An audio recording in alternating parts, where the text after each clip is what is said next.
Ia, o te manatu o lea ua aulia mai California nei, ia pio ina le senta o le tautua ma le aunaga ia o loo faapea ona faaua atu lana tautua i le ai o Long Beach i California i le United States of America. Ia e le masani ona ou pe taupea ona faailoa atu ia le ona iai nisi pe o le fou mai le tautua ma le aunaga ia pe o taufesili ia po featonu ia le vaega o le lalolagi o loo faapea ona faauatu ai ia le tautua ma le auaunaga a le siufofoga o le taeafou lautou ona masani tula epa faafetai li o suʻa i le tatou polokalame masani ia ua taʻua o le lupe faalele ia o le aso iva lenei o le aso toʻonaʻi o le sapati lenei le loo faamamaluina le kalesia sofitu ia i lenei tulagi ma lenei tulalolagi o loo matou o nonofo maumau ai ia o taeao ia o loo tapena i ai le tele o ekalesia kerisiano protesano ia ma lo latou aso o latou faaigoina o le aso sa paia o le alii ia o te manatu o lenei o le aso sa lenei o le aso sa o tinā ia se taimi mulimuli ane ia ona taumafaita foʻi lea o se tala a le tatou polokalame ia ona o le aso faapitoa atofa i le lalolagi atoa i latou e mulimuli taʻia le mea lea taʻua tatou o le soifuaga ma le talitonuga faakerisiano ioe ua o te leiloa pe faamanatuina e le faamanatuina uma tagata uma le aso sautinā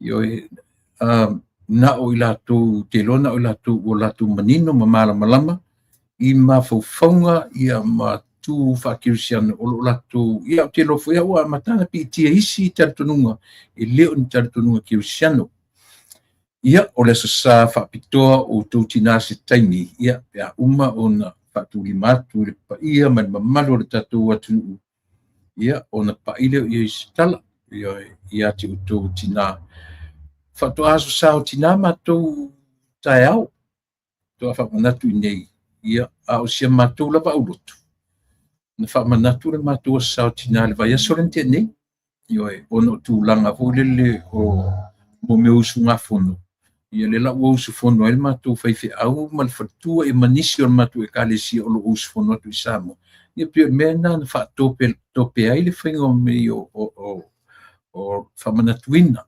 ioe a o taeao lava ia o le aso atofa lenā i nei ioe mo le aso saotinā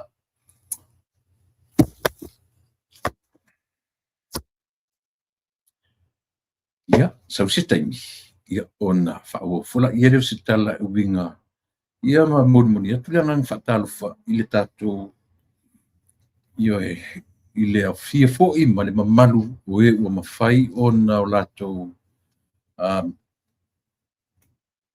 mafai ona maimo mai lenei vaega o le aso ia ma molimauina foʻi le tautua faifai pea ia a lau siʻufofoga o le taeafou o lautou ona masani tuila epa faafetai li o suʻa ne aliʻi e le atu ai le fai mea e mafai augaluega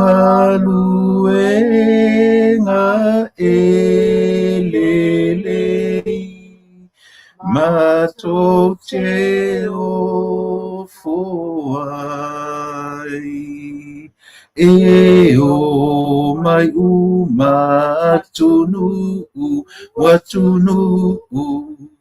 e foi a te oe au alo malo filemu ua faatuina mai le tupu o le au pa ai le tupu e olai e tonu ma ua mau sali o au mea na e whai e o mai uma atunu e i foia te oe au walo malo filemu ua whaatu i nama oi sena tele matau ilo matau tia olo sua faeali o ai sele vivi e o mai uma atunu e foia te oe au malo malo filemu ua whaatu i nama. Whaftaitele le atua lo mātou tamai, whaftai i loa ngalelei, whaftai i loa lofa tu noa, whaftai i loa lofa tau muli muli, i lau tausi e le mawai i lo mātou ola. Au lia manuia le nei aso, ua aso sā, o lo aso sā pa ia inisi vaenga o le lalolangi, o le ftoa mātou iai i le aso tō nai, ia po lo sā pati inisi o lau whanau tāpua i atu i a te oe. O mātou i whaiae o mātou loto o le ola, o lo e tulu i pēr i aso te itasi o le mātou ola. Tiu te mawhaiva o le tangata lawa ia o ngā luenga whaale kālesia, whaale ainga, whaale nu, whaale atunu, whaale mālo, whawhitai tele tamai. I lau whamanatu, i lau taitaina o le soifua ma le ola o le tangata. Ia a wa iai fo ini taimi pa noa lo mātou ola o le ato toa ai le fia o le tangata. Ona o le vala au pa ia. O winga ia lo mātou soifua ma le ola. Mātou te ui uma i le awala lea. Ai whaftai lau tala le lei ua na i whaamala malama i mātou. I le manu malo le oti. Awa o e lava o le atua manu malo. Lou soifua na vea o le toto na whaamalingi ina. Ai na e tu manu malo o le whaamoe ia manu malo whaatasi ma oe. Whaftai tele. Ia a e fio maia. Lua ngang po ia e talo atu. Tautu lua se tautua a se au nanga whaale a o le nia fiafi. Nia au alava le fita whafonga au mātou tangata. Mana tua ele nei tūlata mai i le usunga fono a lau e ka le sia. O whea lavo le lalolangi o lo o ngaru e ai ia o lea ua anga i atu i Samoa. Ia e pui ma manutia lungo le ea o lungo le vasa. Whai ngā malanga pe a whina ngā loai lau fio to e foi ma to e taliu mai. To e whelua i se taimi o mua. O whia ngai ai o ta inga i tutonu e kāre sia fia le ngata o Samoa a o le lalolangi. Ia o ta inga i tutonu o mātunu ma inga. Ta inga wha le malo e iai le nei malo maona taitai. Ia e whamanuia ia i lātou uma. Whamanuia ia i lātou ma e alofangia i lātou o loo iai tau o le nei lalolangi. Ai au mātou manino ma malama. o nei vesinga mani o le whailoina lea o le ia ma le mamalu ma le matautia oe le atua. E whoringa mai o mea to atu ngai le ola o le tangata ona e a fiai le oti. Ai au mātou manino ma malama i ala ma le natura o lau fuafuanga. O lo o atangia mai ai le sili ese o oe lo mātou wari. Mea lea le te ia le tangata, tari tonu ma le tangata e wha moe i ate oe. O ave singa o a taua ma whai mai o si tia i le tau ma pui e whoringa o oi le lalo langi le tau le mātou te le popole ia mea. Aisia e maua lunga lo mātou tatununga o lau fiu e te whaatonu fo lau mea uma le ola nei. O le talo le nei asu, tatou ma oe. Wha mangalo i mātou i mea usese ma o mātou wha le tonu ai. Ui mangalo me uma le toto na wha maringi ina o le tino na wha mamoina. Ona i ola sauloto o le tangata o le tatalo tamai. Vi ia lau fiu i mea umana. Ona o Yesu wa ole mawhala awai. Amen.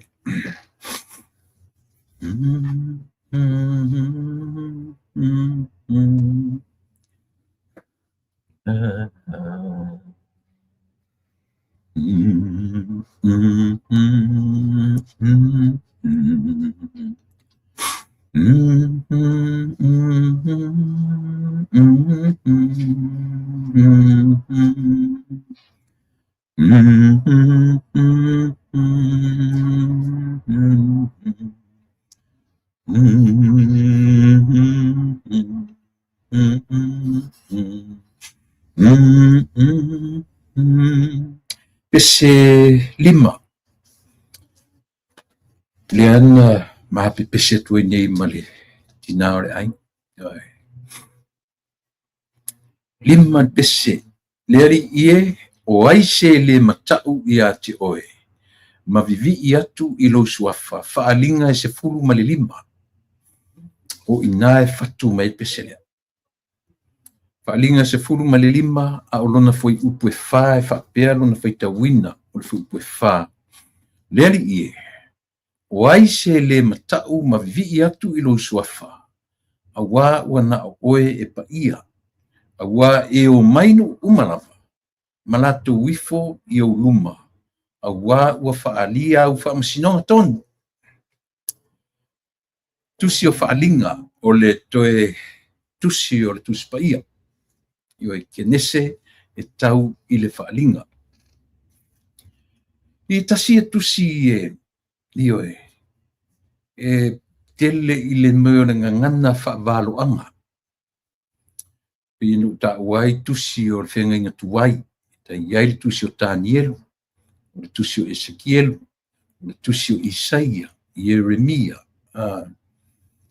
ai o le tusi la le e mawhaina e tilo ia i e parallel le tusi lea le chapter lea ma le tala i le o ese mai o Israelu ma le nuu ai pito lea tātou te whaamatala whapea o angelu e fitu ia mamtoe mamala e fitu ioe malama la tu whaitauna na le valua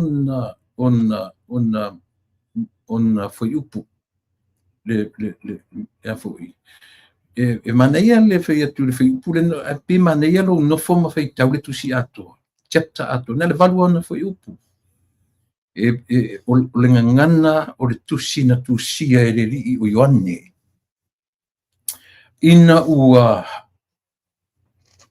i feita taitai o nu io e feita i la tu fo i e tau o taitai e pole au vanga i le au rulers le rulinga le ina ua la tu matau ina ia le lii o Ioane o loo ia tau alanga ina le upu le atua o loo ia o atu le upu le atua i ekalesia i Asia ekalesia ki e leo nisi tangata the Christians o ina o tangata ia na ngai tonu iai ia tusi lea ona ua nofo Ioane ma tau mawhai e mori le fe au ma launga atu le upu le atua i tangata i ekalesia fie tonu o le atu asia ia o le temi na tatu te whaitau o ai le asia temi nei Turkey lea o tatu whaitau ina o Turkey le nei vaitau o ina na mori iai na uai loa i latu tau rulers ia le i latu ona ave lola ia le tangata nei oane ave loa whaaun ua i le nuu Patamo Island of Patamo Patamo la le tusi mele tusi lea whalinga ioe na tusi mai tu tonu o le ai wata ua le na whaaun ua ai ia le li o Patamo Pelo fai atu tusi ai e pe tele lo na ngangana whaapenalo na ngangana ina o tusi whaavalo anga au le au te lenga o mta upu lea mo le whapefo i te su ema e sa ili o iai ioe o le tūlanga o le toea fio mai ioe o le tau tala talaina o le tusi o whani o le au te lenga na tusi ato le whalinga o le toea fio mai pe o le whapea mai tau mawhaile li i o Ioane e whaamalo si au i Kirisiana uma to continue to do the right thing ia ola e tusa o onga Keriso ioe pe o le lau te lenga lava le na o le vaai ia male ioe o Ioane lava ia o le tangata sa nofo i pe tele alona taimi o tonu o le nuu o Efeso i ina lava i le nuu Efeso tele ina nofo mau ai pe tai ina ua faita wane ia tangata ta ia le malo ma ila tu rulers o lo whaawau te Ioane o na tala noa i le upu le atua o ina whaasala i tangata ne Ioane ma ave lo Ioane i le motu o Patamo ma whaaun uai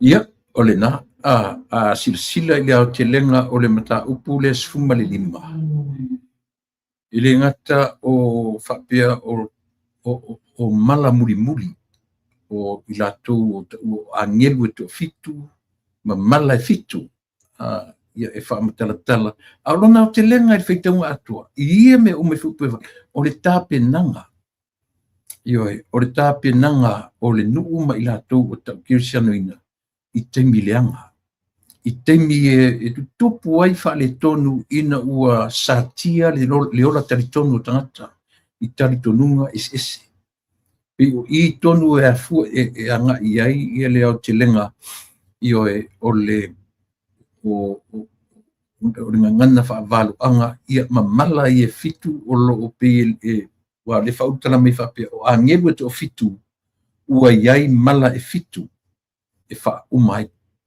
ia pe o le atau titiro tusi o whalinga o waso le ngātanga ioe o le vaai lau te lenga le o le vainga a lau tautua mo oe i foi upu i e valu o le tāpenanga a Ioane e tu lei tangata e kālesia e tu tonu o le atu asia tu tonu o asia i po tu tonu o le nu o Turkey le ngore o e teminei o le au te lenga o foi upu i e valu ia sustainable ia tu mau maintain le soifua whatuatua o tangata Kirisiano Aisea o mai teimi o ngata anga ia o le ngana ia ngana me fiafe tau sanga taruai lea o tato o mai teimi o le ngana whaavalo anga o le ngana whaatuspa ia le ua lua fe mon tupu tau sanga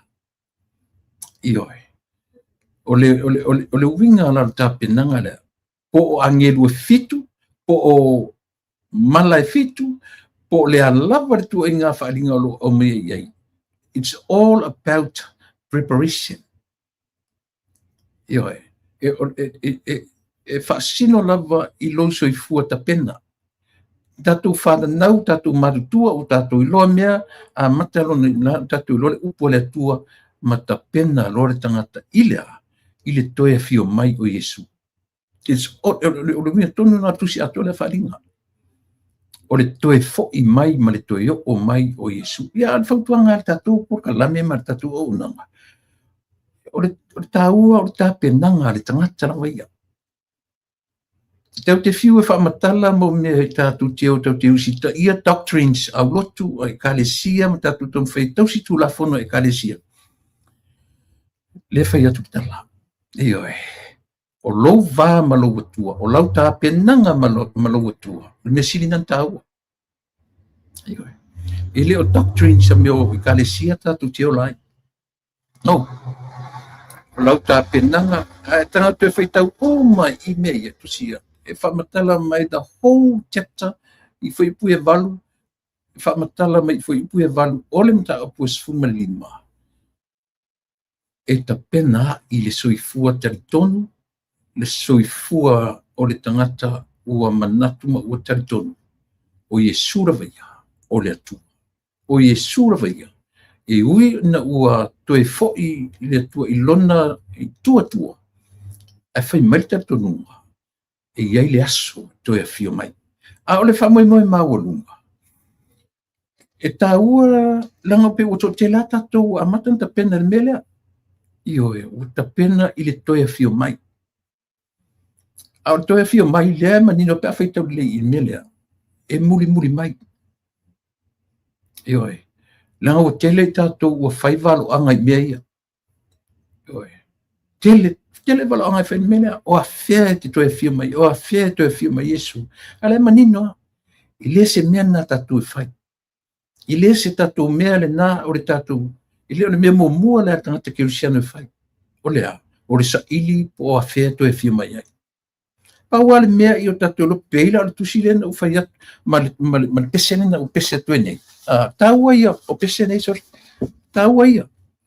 Whai mai le pese lena na pese atu e nei. Lea li I lea tuai. Le whai mea e mawhai. Au ngā luenga e lelei. Mātou te ofo. Ioe. Tātou te ofo I mea ia. Ioe. O le ofo lau e ma le ofo. E le o le tātou sa ili o a tu ngā mala. O ai angelu. Ioe. Tau te malama ai. O le wha moe maua our priorities. O le atu tu wha moa. E le o le tātou e le o le tātou whaitawina po a whea e toi a whio mai a Iesu. E le o priority ngā kako. E le o se tātou langa o a Iesu himself o lo ngangana le mele. O Iesu na te le iloa le aso toi fwoi mei nei. O le le mea whatau ina sa moa. O lau tāpenanga. O lau tāpenanga, ma lau tāpenanga. Ioe. O le mesili nan tau. A whapela, o a tatu ola e tau whai e balo, ia le toi e whio mai. E la tatu ola e whai, le whai melia tua e oa ia Iesu e le iloa le se toi sau. Ioe. O le wha moe maua lunga. E ia le mea mua atu e tau na whai tatu. Ai le I whai e tatu mea lea. O le iloa po a whea toi e whio mai. O le ane mea mua tau whai tatu. O le ane mea mua tau whai tatu. O le tatu me whai whatasi. Io e te whesosoni mai o whesosoni atu.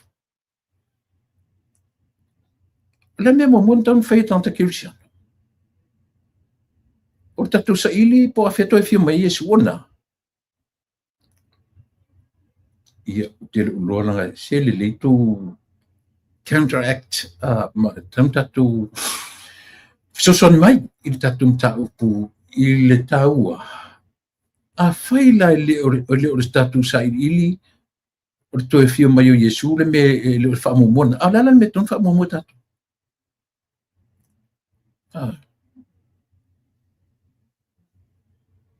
A whilo le me le ton whaamumona tatu. A le ar me ton whaamumona tatu. Mana ia whaavale. Ta pena. Ioe. Ta talo ma ta pena. Ioe. Isi mea. sisi mea o leu tatou manatu a whapele o le mea le whamomua tatou o le tatou sa ilipo a wheto ioe. Ai pio nau whai atu. I whai upu ia valu pe alu te sa ili ato e matu ato e lo mawhawha. O leo te lenga o whai upu ia valu o le tapsu lima. O le tāpenanga. Ioe. O le tāpenanga a tatou. O le tapena ina o le tangata whea ngai mana. Patele o le mea momua na. Langa e tau te tapena i whea ma whea e whai tatou tapenanga. A le mea mua taun whai tatou. O lo tatou talia ina, o le mea na whaia e Yesu, o lea, o lona maliu manon toetu.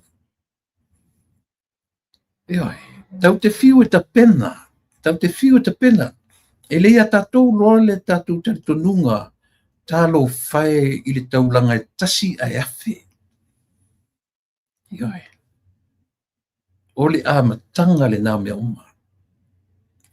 O le tua, oe o tangata taritonu, o tangata taritonu, whai mai ale tala. E le ngata tatu le muri a Yesu. E le ngata tatu i le amo le sataulo. I le o tatu tangata muri, le o tatu tangata sataulo. Se i longa tatu te loa, unless we know how to deny our whawhiti tatu. Ioe. So le tolu na e o whatasi me tau te maua ron mena, tatu lor fula ia lea. Taman tatu talia ato toa, le mea tau lea, o le maliu, ma le tuitu. Ai lem whain tatu o tam whai e loa le mea toa fio mai o Yesu. A le mea na whai e Yesu, na maliu mtuitu, ona o oe ma u le tangata asara. A le la tatu e whai tatu valo anga ilea, ile toa fio mai. Se ina tatu whamomua. Ua fia ni tangata e sa ilia melea. Fia tangata o mai whai mai o Yesu e toi a fio mai afia. O Yesu e toi a fio mai afia. Le se mea na tatou whai. E le o se o le atua o le mea patino na i le atua. Pūle le atua. Pe te o tunane e toi a fio mai Yesu nane mai. A o le whi au mo i tatou. Ua fia ngia ngā tupulanga. Senturi fia ne o tatou iai. O lea lava e tupu melea. Melea. Tu i le atua lona teimi e toe fio mai ai. O oe mau ta pena. That's all we need to pena malea. Le taulanga e tasi ai afe. Mena e te le ata tu launga au whingaruenga. So se launga au whingaruenga. E le pa i lo se launga i le me tau le toe tu o Yesu. Le atua ina le atua ina ta penanga. Po ai lawa whaiwhiau. Lea o lau challenge foi lea. Ioe. So se whai au ai la unga e pule la meta o whai au kirisiano. E le pa i loa e whaai u i ai mona i loa i ai loa e le au lotu. O le ale lau te lenga o whai au. E le pa i loa le maliu martoitu. Le atua le whai au. Le ai atua sa ngā whai au. E sao pese. Po le alava le kalesi, po ai le whai au te whanongono, po le ale matango fio le launga. E le pa i le mele le maliu ma le taulanga e tasi ai afe. Langa o le aunga naru o lu soi fuanga mla ola. Kirisiano. A le whai u le tusi le whai meulea. O le tusi o le teimi o le ngātanga. The conclusion o mea uma. Ai le uma i mea tau le atua. E uma le tusi o whaalinga. Ai feta lai mai pēr le atua. God is still speaking. E le ngata i le whaalinga le atua e te tatonu feta lai mena le tatu ta ua tatu te minei. We are in a time, not the time of Jesus Christ, but a time of who? Taimi oi. We are in a time of the Holy Spirit. Leu tatu wola le taimi o le nganga paia. Mena len fai mai le tala ma le tatununga o le UCC o lo feta lai mai pea le atu. E musu pea le atua i ati oe i taimi umai. Until now. E saola pese. Ioe. E le ngata le atua i le whaalinga. Le ngata i ngala. E uma tusinga a i la tau tusi.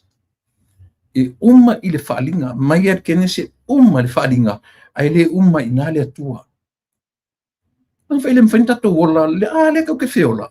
e alan tatou feola, because God is with us. God is in us. O ai la le atua. O le atua, God is life. Le life o le ola le te ola o le atua. E alu ese lo le ola matatou. Uma. Io e uma lo pate lo man me kako. A o le ala le mele ni fai atu. E le mfaila na o mai atu spa ia le faalinga. E tatu te faita winai. O le ngata anga le na o le atua. A o tupu pele la lo langi mfana nau mai tangata. God is right there.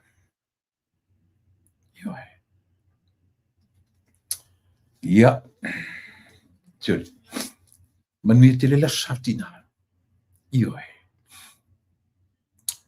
Ona lila. Na matou. Fai le matou lunch. Ia masia mawo fai fi au. Na ule ta ua le suafa. Sa matou o se fale ainga taumata na matou iai. Io. Matou iai le tasi le auli lua tolu fa lima. Ele toa sa o tope lau mai lo tam fe tatu po kalame. Tu wingo le tala o mo meo o toe tala no. Au sia wore. Te wona mafuta mai tutonu o le mafutanga whaale wai FC, whasi umi. Ioi. Mafuta mai le meo o mafutanga le Youth for Christ. Ioi. Pina o fia mea ia. A o lotu ai le ili e whakasa. Ioi, a o sia wole sa i tutonu o le karesia Calvary Chapel. Maneia lana whasoa, maneia le mātou fituna. Ia se ia oa ina mātou. E o maera le temini o le mātou te mafuta ma wheiloai. Ai, o le temini a le te loa na utalia i nai le whaolatanga le atua ilo uola. Po wai si mea i tu atu. E ielu utatonua. E le tu e le loa le mea le ma. O lea. O le whaolatanga na utalia i nai. Pe sapa, pe sipa, e leo soifua ma leo. E tā mai a talinga i teimi uma. E mo i ale tala. E whapena fo i langa e o la mori mau leo te mori mau ai. Na o mori mau ai i se o kerisiano le mate right whaatasi le teimi o korenina. Kerisiano se te ile lila mori mau. Au la iti ala whanau le whanau ne salo. Pie whatoa, lai whatoa matala o ngai le neo le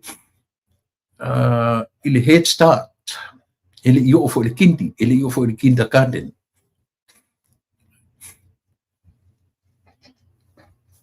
No inana o na foi. Le la whato tala le au te atai. Wasona. Lai tiara ian mawhana. O tua puru sala laua. Ona. Ia la le taimi uma mai au ta whaonga ulele sau. I le po le fiafina sau ai. Lai whai atu le lotu ari tinam tamiti. Ni e atame ele i loa in tamiti me le la iti sa whanau torua. Ia. Whai ia le mele le. Na se io o a iele so le pōna o sau tau loa. So le pakala ta vale so tutun. Ia o mo atu ia. Le la fai atu ele se me fu le me atu no ia. So la ia le. So le mo e lo I matu. So le si portu le matu. Ia fale le na temi o mo ai. Le la o la tala moni man fa maoni. Uta otolo ilalu. Uta otolo te ona. Le io e tau le voa.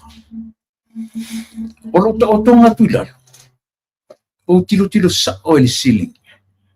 Me ala o te lue ua le manei ala u ata fika le nate mi o le manei ala ta ona. Io e.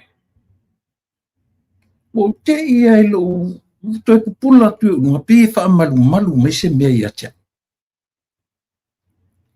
E fa fofonga le langi la tala le fa atu. E oi. Pe fa malu pe ua mamafa mai o lunga. Ai le mea mali o te ia. I le tau o lo muriuru i lalo le folo. O se i le tangata le lunga. E oi. O se i le tangata le alunga ma. O mea la se temi. Ua ngā lo stea a le makua i pōi sa a toa potu. E oi. Na o mea se temi masalo po le lua se fulu le tolu se fu minuti. Ua na o lo tau totu. Te le lopo te fefe pea. E oi. O steang i le ceiling. Ma le mea le utupu i atia. I oi.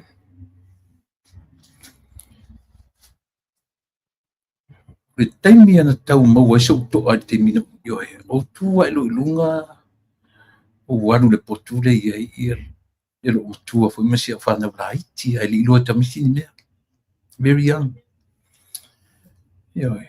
O inala na o amatailoa na utilutilo. Mo uvawa ai. Ai sole. Sele ai sole se mea pele lope whawhiwhia na leolanga. I oi. Ai matauria le ilewa na maa mai sa mo le fto a whana nau ma whana une. Na so o ilo la ile ma le tūlanga fo le o tango ilo tuspai. Tango ilo. Whato a whaitau roma i oi. O ina sa mua. Na o umaro pese mea pese ta me fifia. I vole se mea atalu ta te whainga ruenga. Tuai no ta manawa sometimes kan ma amela tuspa i ngā ruenga. I oi. Na i ua na o sau o walu. Te mina alau te lok tu sitoi ina ua maliu atu. Sitoi ina o liki tia tia. Te mina alau te o le whamanosi lanto ina le ia tia o whai mai vai. Alwe va aini moni meo me foi e te alu te asosi ele i vau ia u le to ina le mo meo na le no o le UFC na lon fai mai a yangi me fa pena ni revivals men me fa pena le nga o te mala malama me sto ina na e oi sto ina le na mai le fi au le ia te na le no o le UFC ma fi lo elo le msia o sia ia latu o lai o ia na te o ia langa ke leadinga le worship team le UFC at a time. So le sita la mali le mele sam. Ona umaro la i o fai mai i to ina o liki atia o le mele. O sauna. O walunga foi la neme o revivals. I latu. E se tele foi tana mali o na mea. Te mi fo le fa solo to ile pese foi le worship foi le latu foi fi au foi la nga le pa ile uru pa ile uru pa u ai mali ele fa pese le fa no me la ola o vai tu o sau le fa solonga le tango mai pa a le tangata la na yo lumat io che mali io ne ana vai tu nga pa u sapole ale pa ula la kamalanga pa nga yo lu makungwa nga pa i ma ka ma kilo ma ka ko pese se fa pa u mai so le winga lu tala ina u pa in mele ia cha ke le men u lu ye mo mata i foi i winga o to inga me se nei le ngata foi la ile na o le tulanga ina o te lo auto sam no walu malo tu spa ia o le lunch fai le lunch nga ruenga fai tau o te sau o ke look forward le temi o te mana vai o te sau fa pena io tu te lo usually te lo po e umalo le messe le afoi po la sotofi te mina not fenga ruenga 14 fai tu large fuaso i fa aso is futura o lo skito fenga luana te lo temi io a ono la stofi mai o te teimi o mare tine le fiafi. O le teimi na ma te whaafsanga i martuspa ia wha usu le tau i mamori se au whanau le au. E whaafofonga le langi la tala le whai atu sa moi atu. Te lepe pe loa lau whita whaafonga pe ta. E le i tu mau lo o langa i le melena. Ioe, e le teimi na sipai. Ioe. Ai ui ia i lea sapa ma lea le winga na lau tala ina o maua le whaarotanga. Po lea lava le mea uanga i e sui fuanga ma le ola. O tarton. E le tue esen mele ma. E whaamanatu pea ma whaamanatu pea ma whaamanatu pea. Te io o mea i le teimi lea uon. Ia. Na pai mai whaoleo le mea ina ua whata o toria ulo whatu. Tasi le nā mea te le na uwa ai ai. Ia ma o le mori mau le o lo uola so le. Ia no do ala ia lea. Nea i la e sa o ai ele ngā rue ngā lea tua. E telefon te mi e pifu i leo te lungo re nge platform. Fei tai o tangata i atia. Ona o lo utulanga o te lango ina le malo. Ia ai o te le se taimi e sa o tatu po kala me ma o whapea atu. A mea. O te tūro o ngātu tonu. Ia e monia tala. So e pole a la le sipa o lo uola. O lo uola. Ai o mautinoa. O maua le whaotanga. O te loa le awala o te koe pakai in the center of the road until the destination. O te loa le taimi o te toi fo'i ai. O te loa o te le pa uma o nofo i tua. E sasi e whaale tonu ai o loa le awala o te toi savali ai. A manatu foi whapena tatu. Manatu foi whapena oe. Whapena tatu uma. Mena ele o tatununga se whaftai le tua i meu au mai mo oe ma. Tatu uma. Tatu te manino long tatu malama i mea ia. Nele ia leo se sina te whavevesia le lua maftanga malogo tua. Nobody knows your relationship with your God. Whapena foi atea. Mena e oe tatu te nonofo ma tusi le lima isi tangata. Au le tusi tatu whaitawina nei. It's all about preparation. Tapenanga. Tusi le na pesa tu e pese le na vai esi ta o mta sisili tonu pese nei. Lea li e lea tuai le fai mea e mawhai au ngā lue ngā e lelei matou te o oai e o mai u matunu u atunu u e I foi a te oe au walo malo filemu ua wha atu I nā mai. Ia, mai. Ma nei ar tatu amata mea I tatu matai sili na te whaasino mai na te au mai a mawhauwhaunga le lei. Ioe. Te mira nei ai palau vare masisi atia. Ioe. Te lei tai. Ioe. Ai o te tingai. Ioe.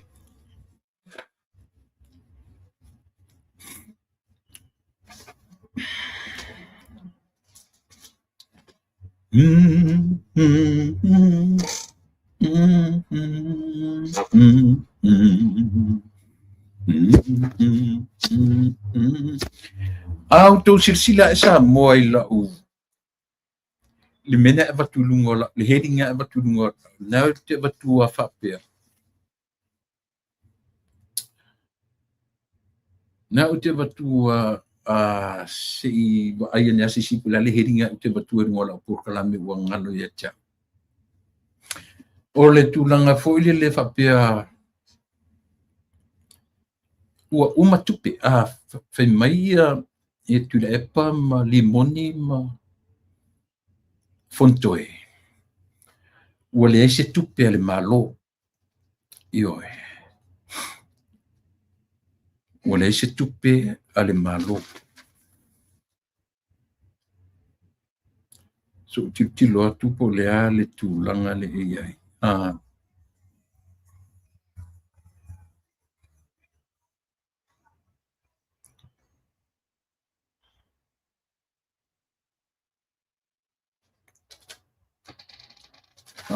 Sorry.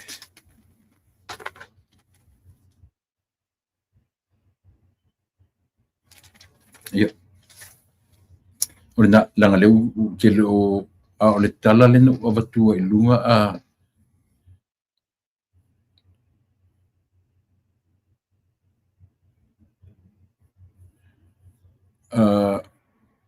o le meta o saunoanga. O saunoanga e masani ai ia tai o le tapipi. O le se tupe le malo. Ino manatu o te amata I le vangana. Ai o tele I amata I le vangana. O te amata le metaphor le whaonga mai e tuspa ia. I le whenga inga tu ai o le na whaia le ua I tangata. It's not a metaphor. It's a teaching. O le o onga.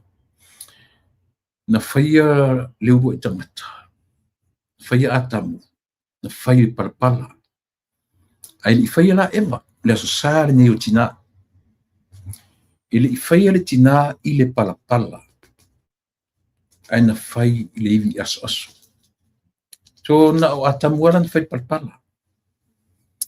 O le wha moe moe o le palapala. I le teimi toi fo iai I le palapala. O le wha moe moe o le palapala o atamu. O le, he's a head of the family. Pe o I uma o I amata mai ai o tatu ainga. O le wha moe moe o le ua I the very first couple I le lalolangi.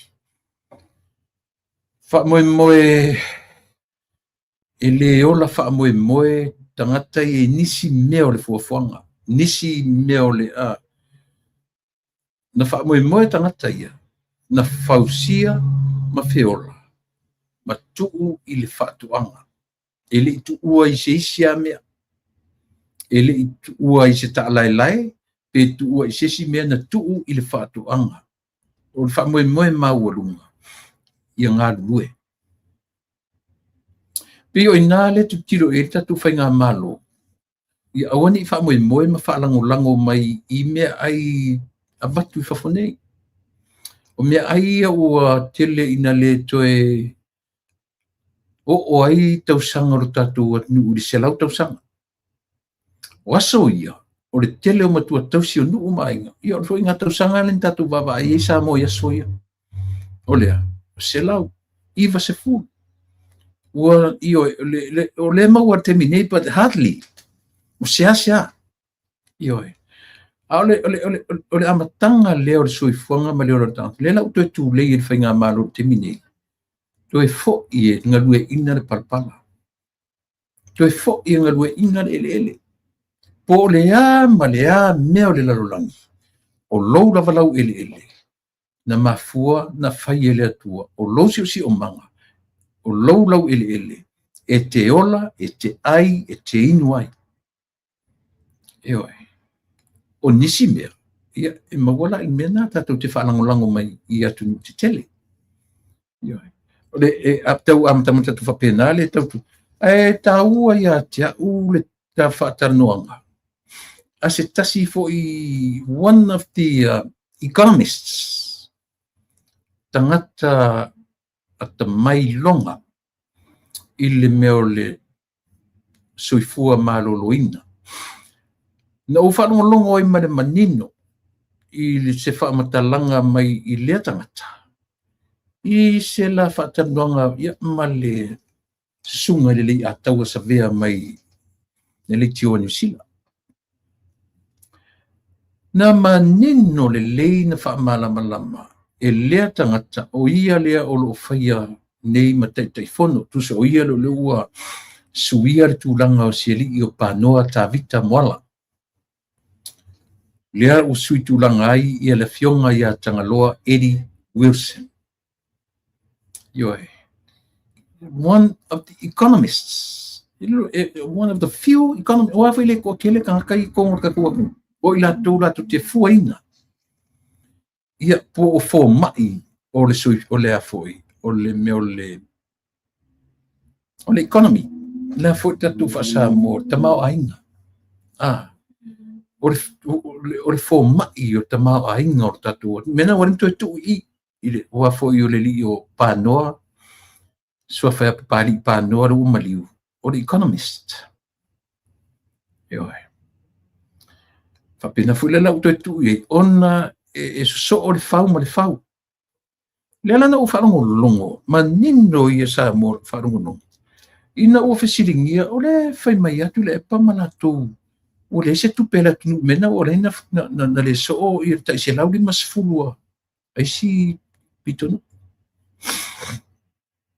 fai mai le tala adelilia le afionga ia tanga loa Eddie Wilson se fam talanga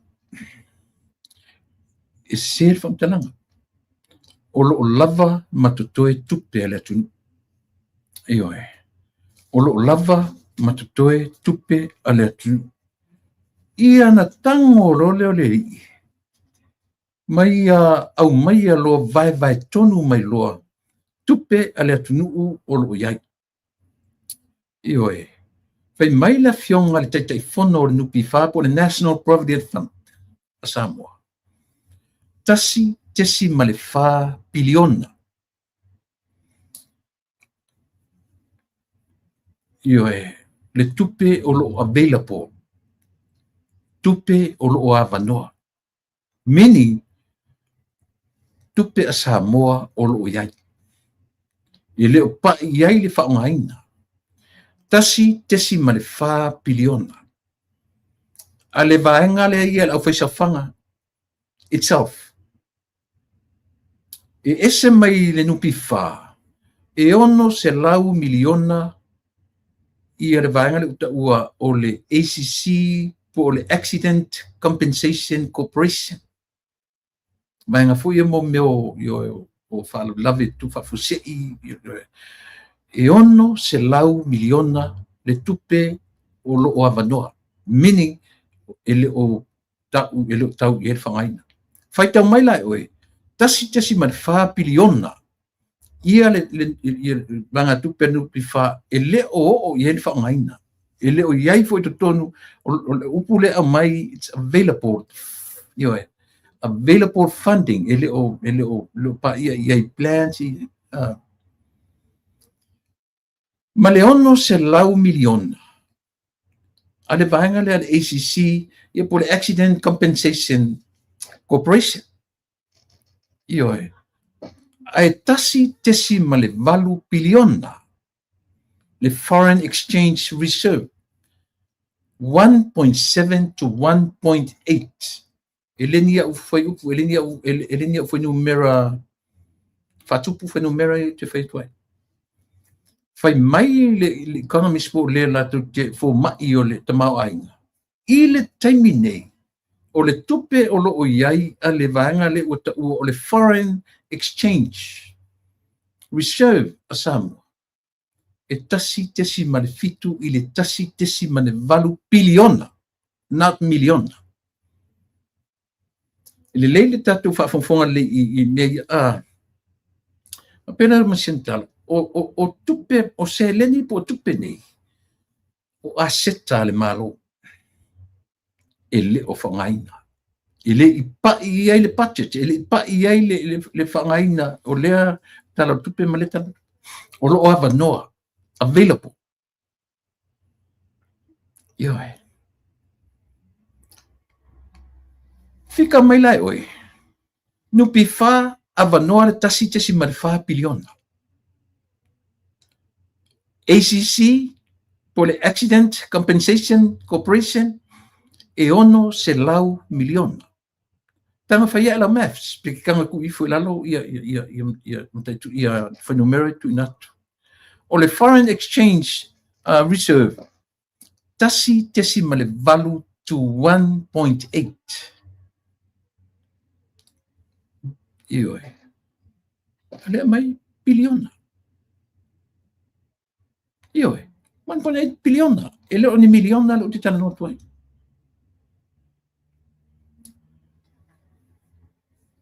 Ai mai ngala le tupe tatou nei le a ule tau talatu ma oele te whanonga mai le no foi fafo me masamo. Wa over mal biliona.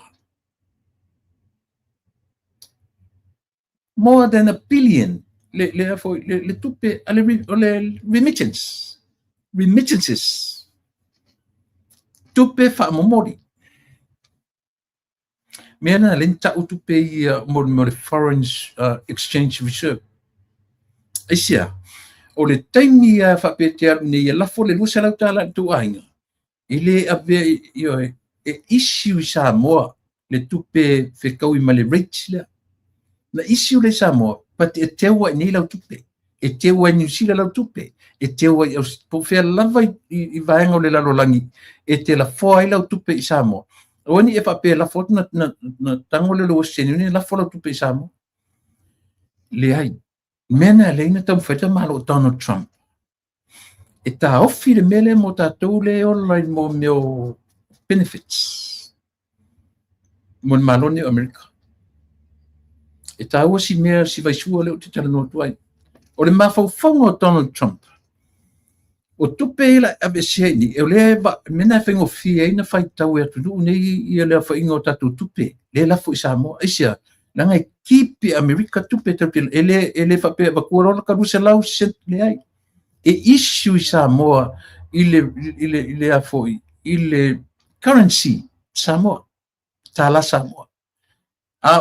E le whapela e watua i orka tala Amerika. E tā ofia i nei. E tā ofia i nei i tupe whapena fo i New Zealand ma Australia. Mena rin tatu whaingo ina whapretania o le foreign exchange reserve. O tupe la nei e whaanganga le whai tuai le tutongi tuai o loa mai whafo. O tau sila la o tau li te le me ta o le diaspora. Ioi. Tatu tilo la tatu te leo ngao tatu ni fafu. Leo mai le tasi te si marfal no pifa. Ono se lau miliona i al ACC. 1.8, 1.7 to 1.8 le foreign exchange reserve. Ia, ma le more than a billion. O le opule langa mai le fionga le fo mai langa e tau tangata nei o fo mai o le tamau ainga o latou e yailo latou ata mai whaapitoa i le me tau tamau ainga ia o whela a le hae vesi le hitapipi le hae mai ua whaonga se tupe ioi ua whaalu vale tupe o mai i Amerika Samoa su e tupe o mai whaile ta alolo i Amerika Samoa tele talanalo le ta pena nei le fua e le o malolo tu le epa mana followers mera lina amatala por kala me i ati o Samoa se i e whaafonga le a whaile i maua sau te mi whatanoanga le ana po bo i tātou fo i nei ta mamana i tina matua o le Economist o le tau whapalangi nao tangata o i lātou te fuafuaina ta mau ainga so se atunu o le lātou mata whaioi mai le to tele to inga tangata le tātou atunu e le to tele le to inga tangata e iai le professional te loa au whaitau ina tu nei ia masalo pena o paulea siri ua maliwatu ia o tele o loa ia whaifuilanta tu whaitau oi whaatasi ma tuila e pasa ilele ia o tele ia o se tasi fo i o paanga o lo tonu fo i o le fast le ntamu e mai i whaasaleleanga lua i le i manuia, tasina economist. Io le li o tamale ta Taimang Jensen. Tangata nei o le lato poto whaapitoa lea. E leto tele i le profession le tutono le tatou watunu. Tangata o iai lo lato o le lila lea. Matauria fo i e siri o panoa, le umaliu. O le fili no mertasi fo i tulepa. Le lope uma lopa no so lo ma pior to rualia. E tau whaor to rualia. O le lauria le maritoa. Ma panoa ta vita. O fili na o to ina. Aisea.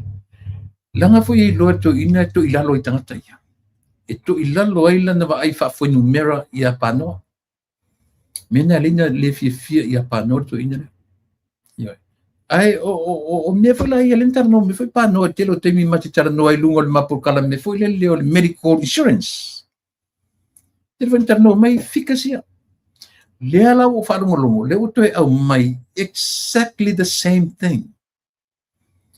Foi mele tala. Te sere na tala. Te le mano no i tupe ale atu. Ai o lo o iai le mela la tatu lo isamo. O le tula i mai o le fasman malo fo o lo i e te minei. E te lele ata mai wha ale atua o lo o whea ngai matangata ia. Io. E mata utia ina ua tō lau ele sui lea, ele economist lea na po. Nga makua i wha malieina na matua i wha manuieina la whalongo. Wha manuieina lo loto ina ua whalongo atu. Ina ua whesili le atau. E sao ele tala le au mai whapea ua le se tupe le atu. Ua tuai o na whatau nuu isi mau mena ona ua le se tupe. E sao e na matua i tala tipi le fionga. Fionga ia tanga loa head bus. Tala pipi mau tua inga mori mau ne. Paune to inga mori mau te chatun. E tele mori mau wina, e tele tenton wina i limoni. E tele tenton wina i ai fui tulepa. E tele tenton wina i ai fui i fontoi. Langa foi e pongi sa tangata i mea i. Ele o toi iai, ele o toi sau fa i mea i o te lelo toro natu. Lato te leloa. Mena rina mai pongi sa ma sa wea solo fai me ole stupe. Lelan fai me economist na ana po. Ni fata noanga ana po. Le ai se sere tala. Fau ma solo i tupe sa moa. No folole le li. Ma au mai fikasia. Ele ini fikas pau ala fikas na tau pia le na tau mate me fapia. O le remittance. No, not the remittance. O le foreign exchange. Na fe me fapia. O le foreign exchange. O le 1.7 to 1.8. Pau anga au isi me ia le nupi fa o le ACC ia ma le remittance. Au mai saoa. Aisea. No foi leva ai e tutonu. I soa lau pulenga ia. Ba ia so uma. Io. Au le lava i pepese le sivanga. Le se tupe. E le se tupe. Ia re fo pepese i le se 10 miliona ai foi. A safata. Ai me o le fa mautu. Le foi na pepese i le tupe na ofatu. I le a onga foi le a le loto toma fai. A le o fai lo mai le fionga le minsta. O te reopen a onga. Tu fa popo le kapeneta le si luas fu wafe on top.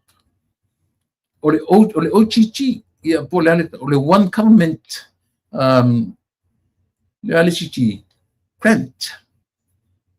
Io e. O te fa popo i le malo i lunga atu. O le tupe masani o na maua io e. Tu sara le fa popo le fon fa vai le si luas la wafe.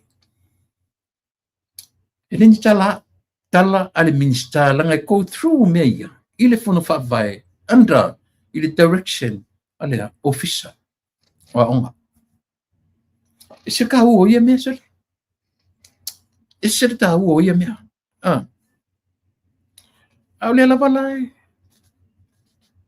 e pepese tangata nei fa mai le se tupe mai e tātou te tari tonu tangata i uta ua o fō mai e te le tari tonu i ai fōi i a limongi e leilo limong spapa io o fontoe fōi o lana loia i le se loia mo io e ala lowinga lau tala le se loia mo i toi no fōi ma tau mai le atunu tau mai le lalolangi i lona tau whaaleanga maana mōna manatu o toi no fōi toi whamatala mai le lalolangi e loko whemena mawelanga loia ai sa o e loi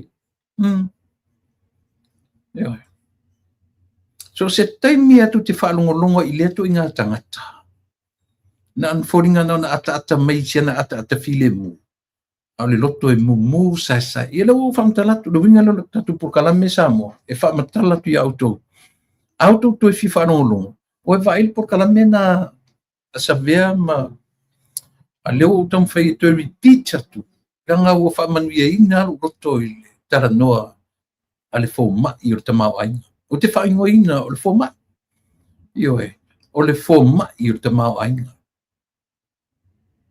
e sa pe setala a kalangoa la kangakangi o le sa fa langa o tangata langi sa fa fatasi merka peneta le winga na le no tu le tua le fa mai lau tim ia e tu salu sau e te sau le tu e te tu tasi ma lo sau i le tu o e le tu sa o fika sila ia te tau tua ai a fa pen fa longo lau tim ia le ara ko langa fa o umano na taimi wale o te mau sona a o tangata ia e sau fa i tu tonu o le tau pulenga mene i merka peneta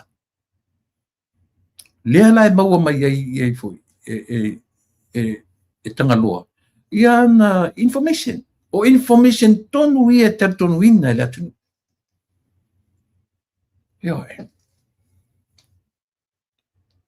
mea na Samoa ua tatu te pole vale ina ua fai mai tu lepa o le se tupe le anfa o lang tau roto masani ana o sian tau roto ale fai o taimi a fesile tu feme se o le se tupe o le se kupe ua fai fa pengar fai ngole leo koinga io fia tau sanga Samoa ua tau te a tau wa ai to toa i le mea le na mai le malo te tonu o iai na e le o le tua i ngā tūlanga le sa te tauna iai ia le malo Samoa for 24, 25, 30, 40 years i le tapipi e le o le tua i ngā situation le iai Samoa pe ana whapea e o mai Samoa pe anga mai a meni malofu e 4 pilionga ni kupe o iai ni se mea io pe a compare le tupe na mai Samoa o iai ma tau sanga e fia na iai au lona whanoanoanga le aise tupe e o mai le malo o iai e o mai tutonu o iai au ai ta lafu e fausa sanga e o le piliona ba ai taku iai so e fiu ala tu le pamana tu e tau mawhailo la tu leo whamatala mai e le fō mai once again 1.4 billions le available fund a nupi wha wei se furu 1 miliona le tupe nupi wha lana whai e whare whamasino rai sa 16 millions whesa wa tupe na ele se 8 na watu i whafu pin masani tele vo tupe o me alofa tu Japani Australia le ai le fa penar tupe lana fausi ai lana na suatia le patpala le na sfarai le tene ele se 8 me fa ala o le tupe lava ale tu ko sila la tatu ye sam ele tatau ona to fa se ina tatu itala atangata nei ma ala langa fa me ole se tupe fai kau pilionga kupe ale akunguleia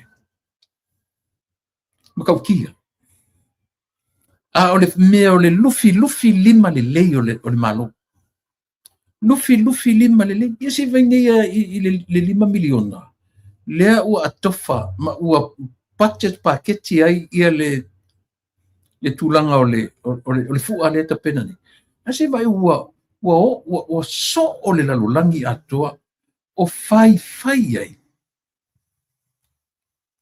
io ma fai mai ai ni tala to ina le mali sa mo le ya to fare uno interview o to ina le mo nei o le sono fitu van le so iva nei amato ana interview alo la sono la fitu samo auto woto te fare uno ia e tele mena e mari o inata mo le sa o to ina e sia o lo o ia fa le anga nai ia le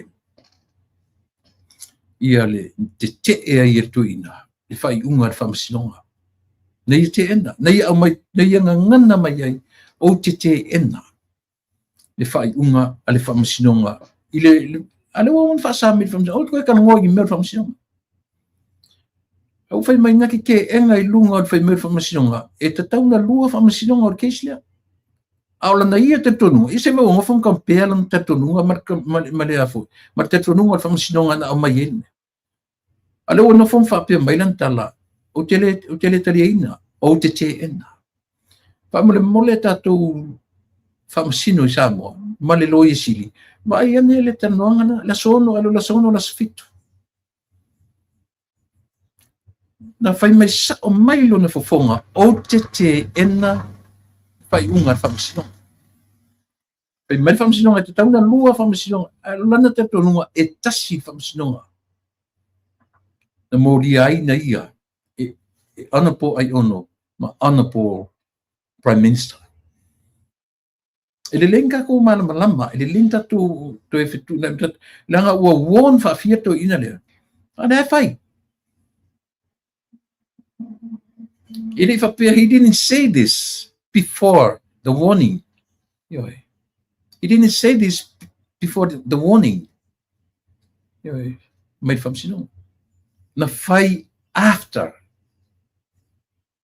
ali que fatu pe uma la soiva nei about 3 days ago pima la solulu na fai fata noanga ni lenta tu tila to ai meia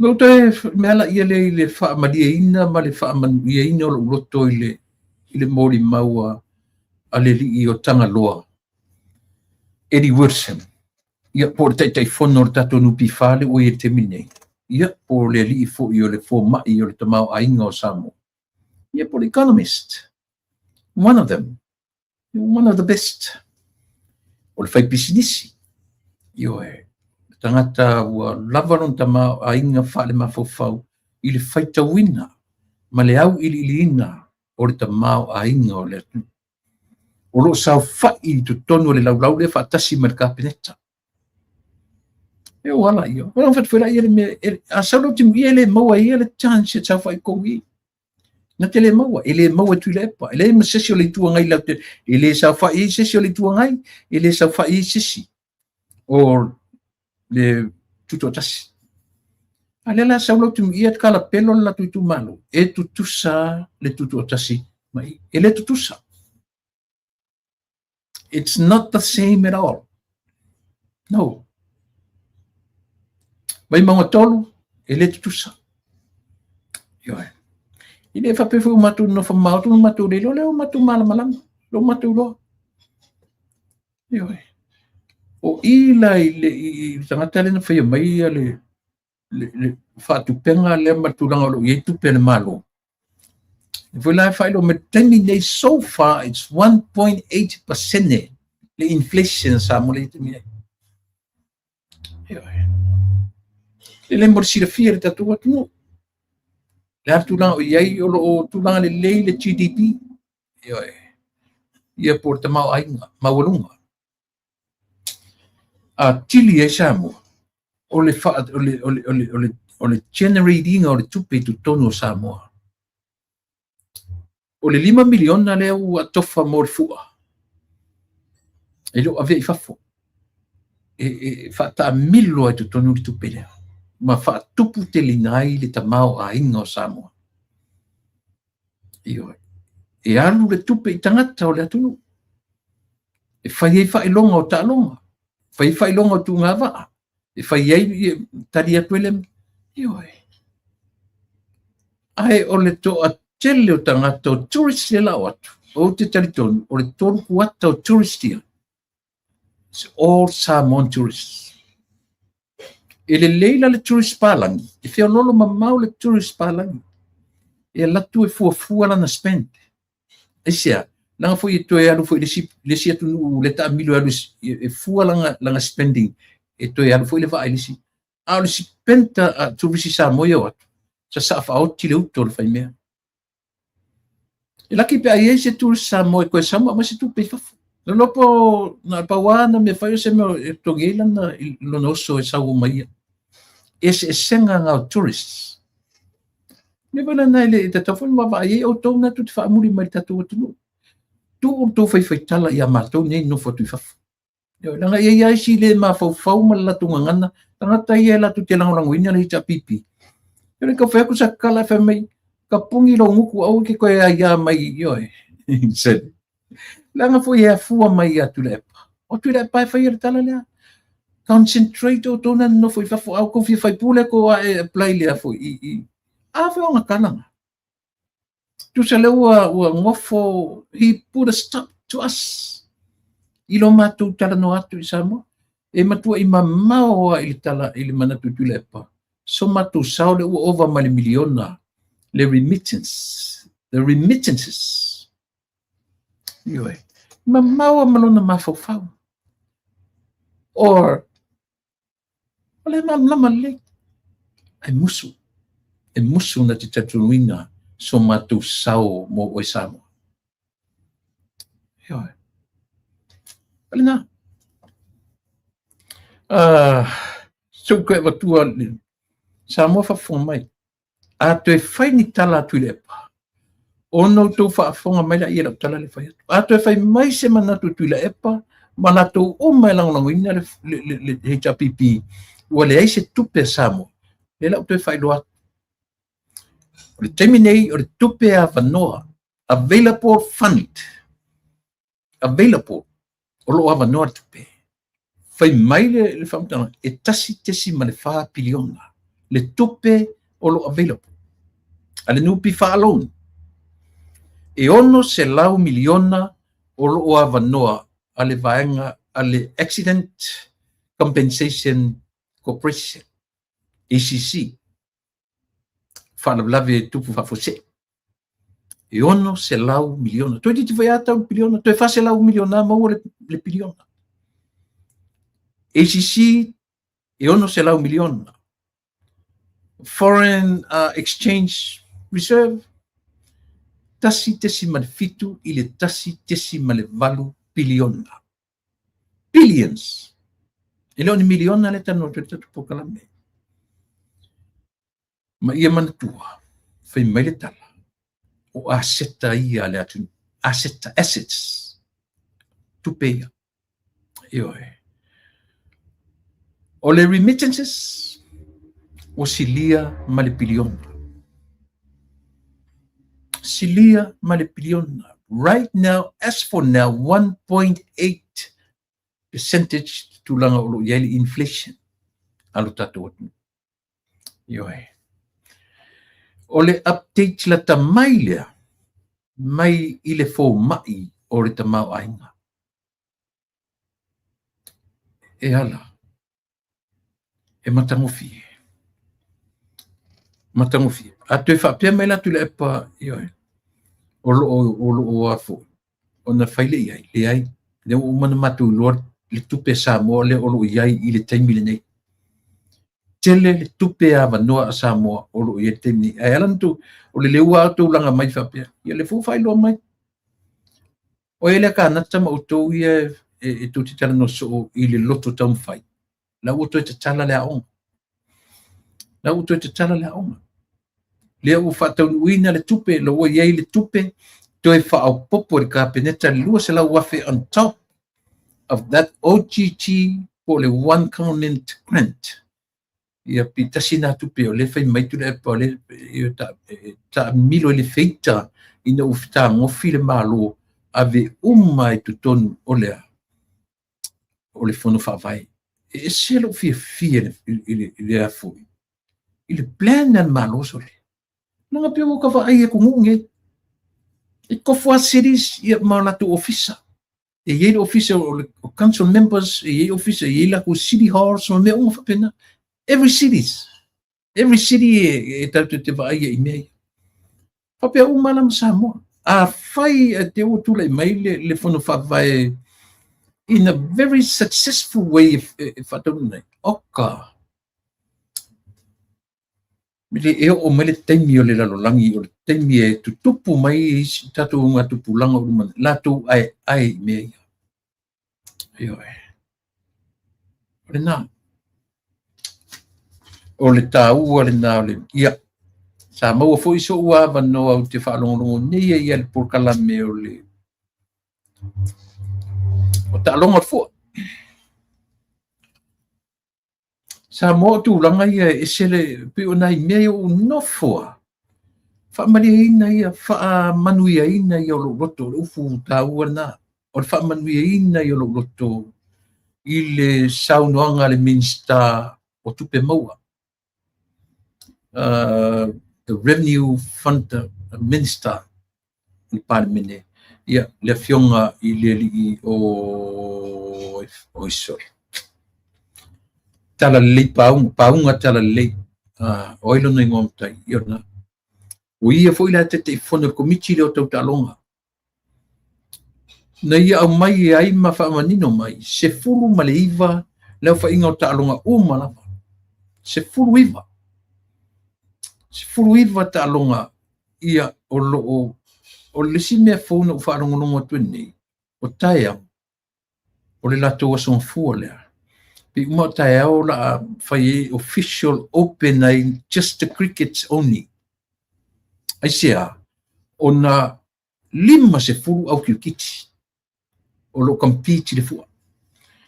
Ma u whai mai e la whima o na neina ama tei talonga. Whatu mulia Samoa i talonga kirkiti mai ese le well prepared o au anu. Ma whiwanga. O na mena o pole sa umanatua. Mo le whawhaingo fie le malo.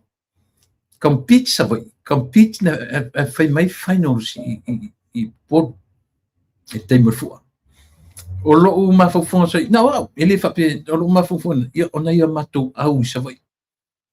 La au mai ne ia pia, ia e tau fui manai a inga ia pia, ole a tari api ai. Ioe, la tari api ai. I po lea lava le whainga, ia e sili atu le iloa le malo o la tūla o lo, a pi o le nasa o mawhawhunga na wau. O lo ta whai alo whawhui le ngata o nai nuu ia la a mai nino no fwai pia. Ioe.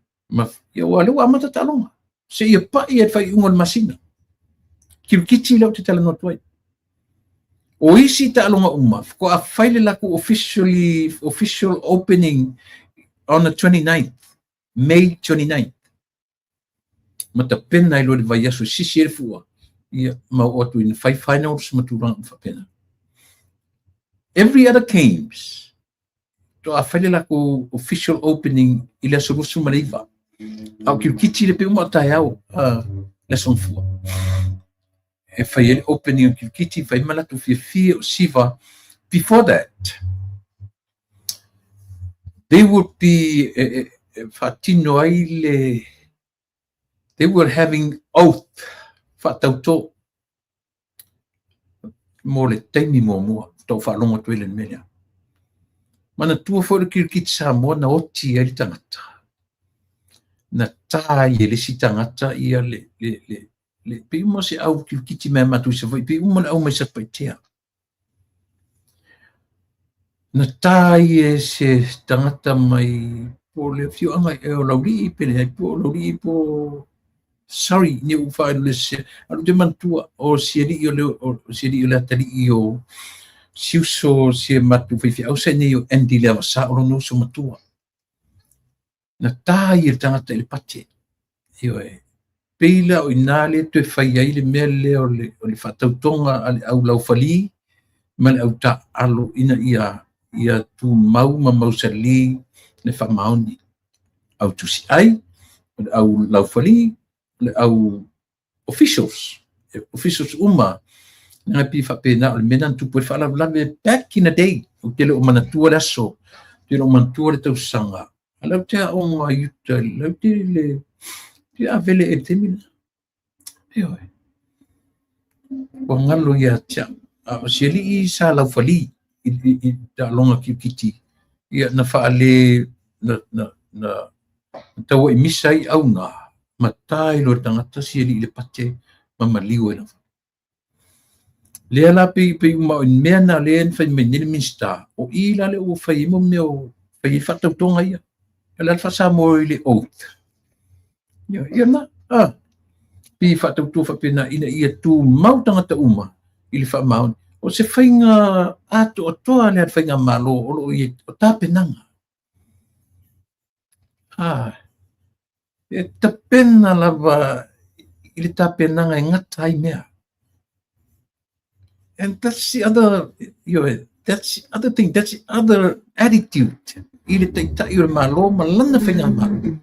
O le tapena i mea ngata, i tapena, toi taipea, ar tusile ndat whaita wane, whalinga le ndat whaita wane. Tapenanga mo taimi leanga. Tapenanga mo le taimi eo o tuai, i tala inga se sem, tala inga leanga. Ia. Now, i le se furu iwa leo ta'alonga. Le nito whaafonga mai i ta'alonga. O le basketball, o le beach volleyball, boxing po fusuanga, golf po tangapolo, kirikiti Samoa, o le netball, o le rugby union, o le sevens, rugby league, rugby touch, triathlon, indoor volleyball, o alo ngā waa, kirikiti palangi, table tennis, basketball, 3x3, o le tack ball, o le wrestling, weightlifting, sfuiva. Se vai la i tātou samu. Mata utia le mele waya. Mata utia, o nei na uma le fua e wha wau me ia pe a watu fo ini au, watu ni au tutuila. E compete me e mesiar ta longa o le kirikiti, volleyball, basketball. O ta longa ia tutuila, ta longa Amerika, o basketball, ma le volleyball. Watu rani au ia tutuila. E a fo, e motivate fo i tatou na umalo le fua. E continue ia mea ia. E sole. Ke le lopo le ale situ langa in the next 5 years i tupulanga ta alo le tatou atu. Ale mea tau. O te telo ta longa i tu fa fong mai ei.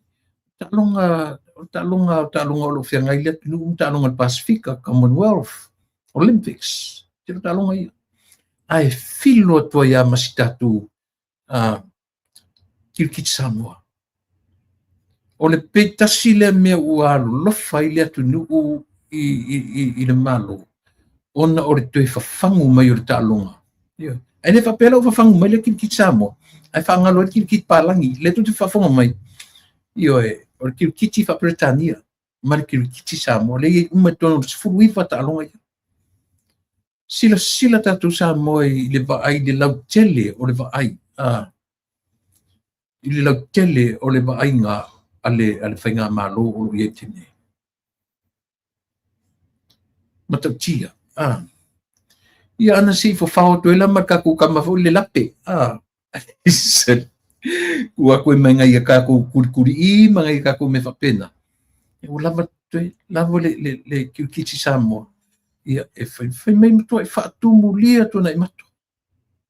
Ia ana le la ana nafi. Pio na nafi le na amatali na uma lo le latu sa vali le na whai. Tala ai whaatumu lia. Io le na. E sene matau tia. O le tarosanga muri a Samoa e whawhongwhonga me o nete Samoa. O le tarosanga muri. Ia maua ele au tāpua ia Samoa. Ia toa le tai le tāpua inga. Awani te tupul mele o le whasioti le sangata. I to tonu o mea ne o ta'alonga. ma o mai ai le mea leo le whainga o le tautonga le o whaine ina i tu mau le loto wha maoni o le au officials, au tusi ai le au, ia pena fu le au ta alo. Ia tautua nā ma le ta alo, ne ia aua, ni i toe o uma temi o le malo vale o tangata, temi ni o le ua o atu le mafau wha le ta alonga, so si ta alonga, i lo tātou atu, ia matoe ta ua e foi, ia le wha manuiaina, o le au pii alo tātou atu nuu. Ia mesele au sisi, e 5 pine, 2 pine euro, 10 pine siliva, ia maleono pine apa memea. Pine euro ai wha a pine a toi mare tātou pāle mia. Toi a watu male ipu tele na maua ia le ua teu ua teu tonu o le official tātou pāle mia. E whaima, e motivate ai isi ta alonga uma i tonu o le atu. O rota tonunga, o le porkalame leo le fua. E iei leo te tonunga i atu porkalame leo le fua. Ai o le a wha wau le Cessnock. Ua pio le wanga le Cessnock o la tona fianga i tonu ma mea ia. O se mafua anga tatau le ua whaia e lo tātou malo. Io i nei mautalonga. Ia, o lo taro sanga fo ila a tonu o lo iei se mea aela te mata. Te mwhia mata tupe. Te le lopo la whainga po iei se keiti o le pāpo le ase mea a lo whape mai. Io e au tua te mata ese a langa i tutongi fo i tupe ia officials. Alu le aso o whaala, mena le mwhai mai ia tule e pa. Tu o nā mea o kirikiki wha Samoa. E le ni tupe mawai. Langa talanga tu lepa. Tala na sa ilele o ea o toki ki whapalangi e mawai tupe. Ma tō travel ai le lalong tele. Well, e sa manaia. E langa le aini upu le tatou atunu. E le aini ni alanga upu mani moanga ngana tatou atunu. E mawai ki kiti whapalangi. Yoe. Na oa. A loa neila a feola ni tupulanga ilesi 10, 20, 100 years. Pe a umatu tatu. Ai ta watu le mea io e fua le te ai le ta. A fesili atu la. Fesa wale na upu. A fe atu la mo le ta longa sa mo kiru kiti. Fa pe ina ia ona le loro la ia le. Alo vinga la na tala ya la ia ta ua mea ia. Sau le unga tupulanga. Alu watu le unga tupulanga. Fa matala pi ele mafua anga upu nei. Mawhaingo fia i ona malam. Ioe. So Samuel ele o lea ua whailoa mai foi.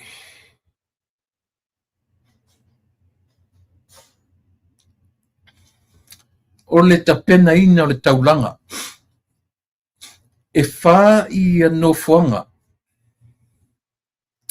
Wha nofuanga whaapitoa ia ua whailoa mai. O nofuanga longa i e wha o lea ua tapena mo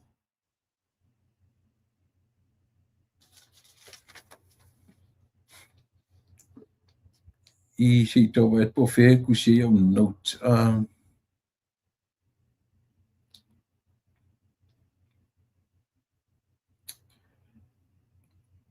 Sorry. Pia la e sermira. E wha nofuanga. Le ua tapena, lau tapena sua le pakanga i luma le whanwhamasino le tua le tai.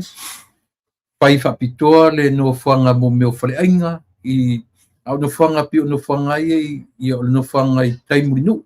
O inapi e tele iai mo meo o a foi. O lesi malai le ta ua le malai fatu. E ono whare Samoa na ua whausia i nai tono malai fatu. Ia malesi tolu te totu lava o le vaena o le yoi. O le malai lona lua le nā, o lesi malai lona tolu,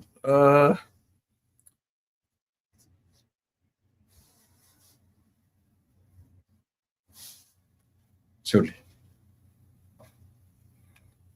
O murinu malai fatu, ia malesi la me no whangaleu ta pena whauele stage. Oi na, o le ele fau luma maota, le fale o le malo o ina lea o le pai fo isi stage mo fafifianga ma le vaenga muli o no fuanga faapitoa i o tai i vaisingano i faasanga i male Melissa ye aki great le Sheraton Hotel lo e temine o le afau ele stage telea i lunga o ina lea o le afaatumulia le atu e mai mo ai tu ngava so le fana le ufamanino mai no fuanga ia o i peo i fefui o i luma luma maota o le malo le sa ta utatu le fo ia so ia na le la tele ina fai e faafifianga i le pō ia manisi o tai o faafifianga i le au e matele tai mulino o le savali pe o i faamautua toe savali i ma lai fatu ia ma faasolo atu lo savali ma mea e le inga mai ka pengaga le fua le o iai sa mo le ia tatou tilo le ia ina ia faamausaliina i tatou ia i tapenaga a le tatou malo o le talo fai ioe i le tulaga o loo faamatalatala mai e le tatou malo ona nei ona po ioe ia i matou ni Amerika na faia ina ai le li le na malolo ai ia le alo sa mo le li o Joseph Parker o le li e suafa i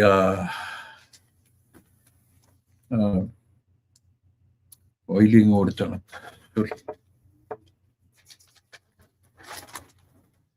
sia soli po ku ia o no tselia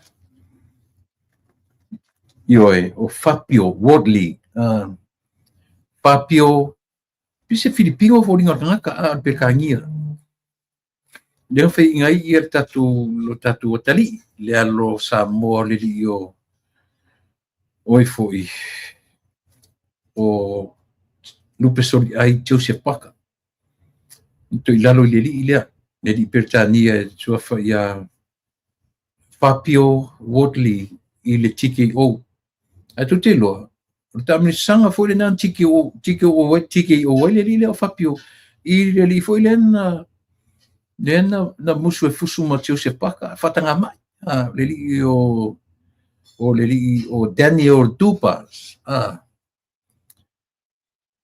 le fai ina na malo le li o Daniel ngangi TKO wai le li na fai ina ita tutama o se fusu anga telefoni ia le na tatu mata i tonu te le lopo Britania po ini American fai fusu anga ai a tonu tu mo sia va no ia ma le longo ai American nei ia le sa ilia va no o le tatu walo fo le tatu o teri le li o chai o petaia i le sia va no e fusu ai maleli o ta ua o le Mexican Monster ioe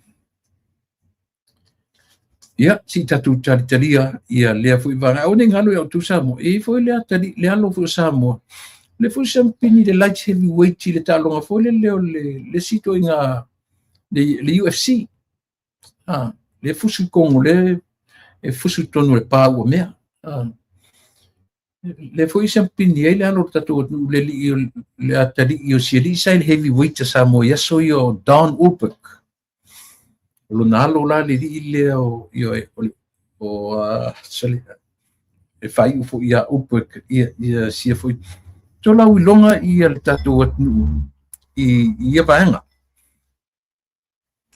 o a mo so tengi te tonu e fesi umilo tano ta munmulia ina wo to e mo so hava no to e mata ile interview la tu la epole na fai nei ale la solulu la so tofi va yeso nei isamo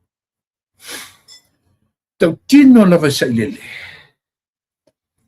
o ia e to atasi na tusiaina ia le mata upu o le se fupa sene o tomaita o ia na tusia ma o ia foi na amataina ia le nei to tono vangale o le se fupa sene ia pole fa pasene ina o le tupa o tomaita ioe le ala tatu te tiptilo ia i me o lutu le mai nei pen tatu le fia uma il fa pasene o tomaita to tino tu le oia o siana mea to tino o ia fo'i na ia whaia tu sia le format o le se 4% lea. A tasi le tura fono o le ina i eitangata aisea e lere mea o le whapasene o tina o le atu. E le se mea matangofie le whapasene a o le mea te tauna tū lei. Te pio le mele u whaine i le malolo tere i me temine. Tu lei le tu pauta mai tai. Tu lei le tu pauta mai tai. Tu lei lea. Finau. Ia a whapea e tau whai ia tusa whai tusa ta mamatina. A li im ta mai tai. E ta whalan tuma tusa ili awala fina wina ili mea. Ioi. O le mea tauna whai e le malo Samoa. Tu lei le tu pauta mai tai. E o e palota. Awara tu leina o tuta ma o le fe au foi le motina a fa longo to tina o fia o so le fua o so le parota yo ai le o le fainga o le fainga le na mi e a foi e fa pe ia tu le fa pe fa pasene ia so le la fina o to ina male ta sile mele to ia tu le performance ma tu inga le anga ia tu le performance il mele fai mele tala tu le pa ua levan ta tau le whamasinonga. Talu waile se o la tu whai unga. A ua levan ta tau na activate ia te maitai o li ima le manu lofa. O na whemelan tala, ma mau lava ia le pasene o li ima le manu. O na whaimai lola ia lea. O te tua ia le whamasinonga. I le ratu whamasinonga na mafuai. Ona toi tuu le activation o li man se ia uma lava mea tau whamasinonga tau palota e disagree ela to ina le mele na ia tua ia le vaenga o le whamasinonga le ngata na ia tua ia le whamasinonga i le vaenga le 10% toi tua ia le whamasinonga i vaenga foi e lua le whapea mai whamasinonga e lua whamisinonga tauna whai i tangia Honorable Aiono, ma Honorable Prime Minister. E whai mai e tu lepa, e na te le talia ina fo.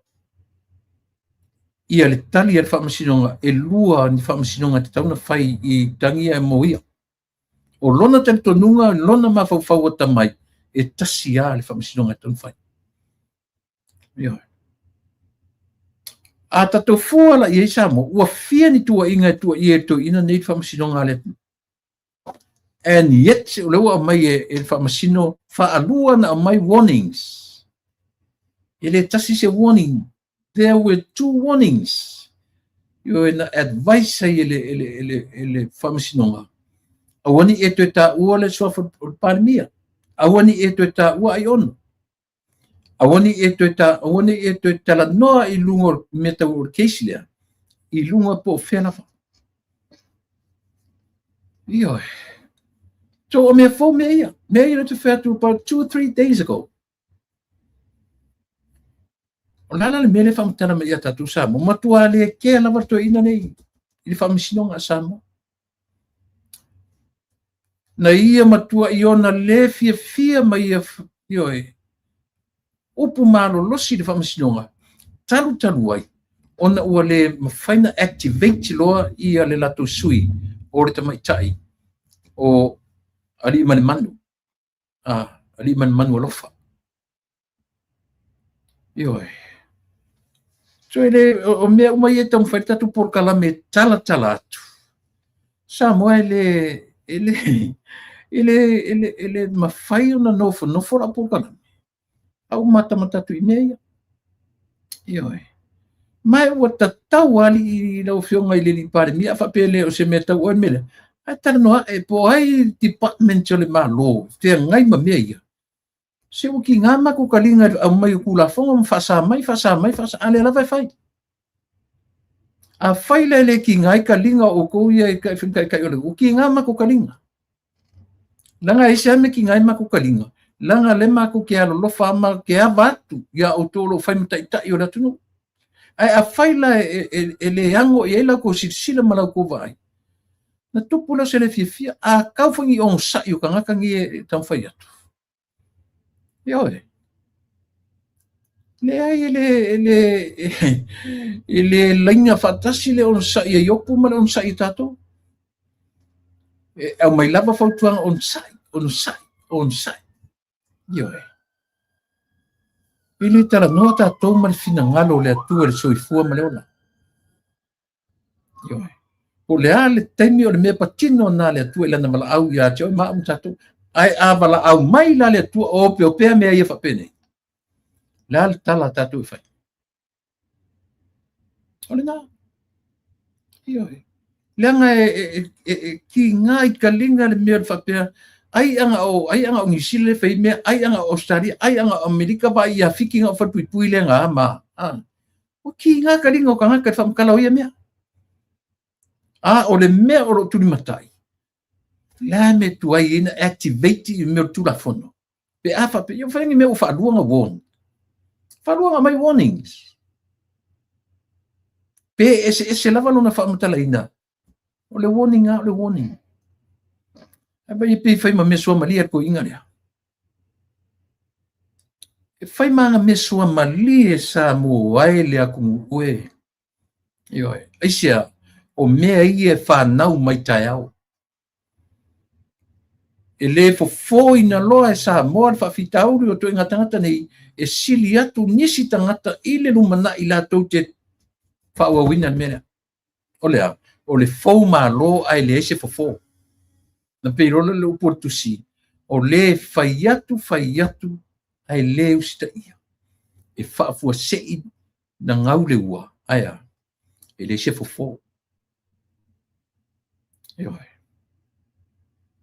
le te taua na ioe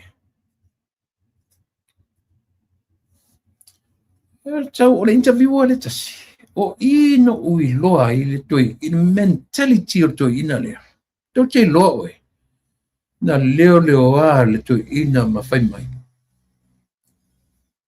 E le mawhai na tolo i lalo i nita maiti sa i lalo la puleanga.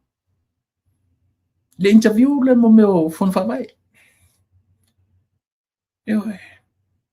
Na matua i ta utino le toi ina o te le fia tolo i lalo. O ai o ko ngai lalo la taitainga ala ko mai tu te interview. O fela o iele tala le leifa tuspa iele tu inga tangata. Ko ile kali inga ko inga mele. Ko kilo la tatu sa mo ie. O to kilo la tatu ie.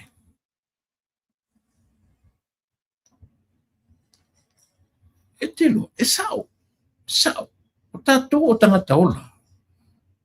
Ai ese mea. Ua e pa maulalo i le paluta. Ioe. Ua ese ma le tofi pa le mia le atunu. Once, no, twice. I tama te me te tele. Ai fia pa election ua to ilaloi. Fia. Under your leadership, and you refused to leave. Ioe. The party. Let them choose the new one. The new leader. You refused to do that. Ewan. Sila tatu yai. Ale mea lai le ngai Samoa. O le fetu na i o tui ina iana saunoanga. Ana o se tangata tamai. So le follow ale mea lea. Le follow ale pride. Ai tautala mai i se tautalanga i loa i Samoa le soifua fetuna. Ala lava o tautino. O ai ia ka maiki la wonu ke korokoro. Ke le korokoro i la minka maiki. Whawawhawa o tausang.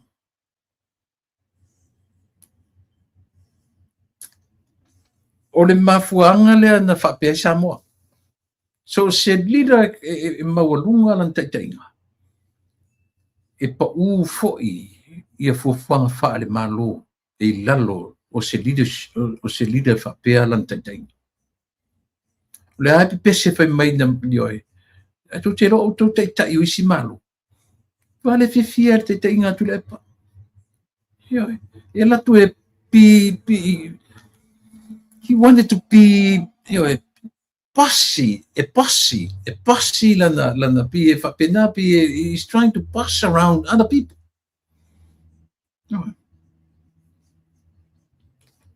The reality, o I no ua solo muri ai au ia, o I no ua solo muri ai malita pipi, o the attitude to the tailia.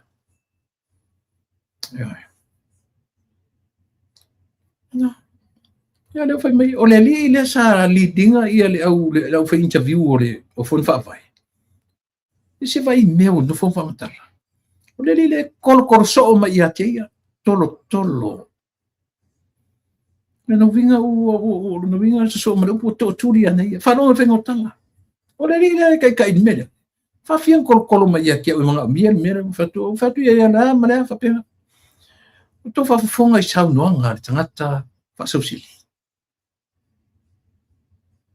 Ua toe nofo asa I lele ma toe wha matala mai ia Samoa. O ia o se tangata wha mawarunga. O ia o se tangata wha sausili. O le tangata wha mawarunga. E au mai ia le atua. Tua wha sauwha ia me pito sili ni mauralo. E o patu wa ai. Ua wha tauemu ia e o ata mai ki le rosu le ia o wha tauemu ia.